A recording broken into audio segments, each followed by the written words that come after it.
এই দেখো বন্ধুরা, কত সুন্দর আমার একটা উনুন বানাই দিচ্ছে আমার হাজবেন্ড। দেখো, মাটির উনুন, দেখো কি সুন্দর। আসলে গ্যাসের যা দাম, গ্যাস ঠিক মতন পাওয়া যাচ্ছে না।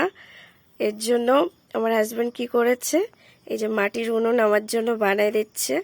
ও আমাকে বানাতে দেবে না, কষ্ট হয়ে যাবে বলে ও নিজে হাতে আমাকে বানাই দিচ্ছে। দেখো, এত রাত্রি মাটি নিয়ে এসে বানানো মানে কম কথা বলো। কি সুন্দর বানাচ্ছে দেখো। তোমাদের কেমন লেগেছে আমাকে একটু কমেন্টে জানাইও। আর পুরোটা যখন হয়ে যাবে ভালোভাবে, তোমাদেরকে আমি আবার দেখাবো। এদিকে দেখাও। তোমাদের কেমন লেগেছে আমি একটু কমেন্টে জানাই বন্ধুরা। আবার পুরোটা কমপ্লিট হওয়ার পরে তোমাদের দেখাবো আবার।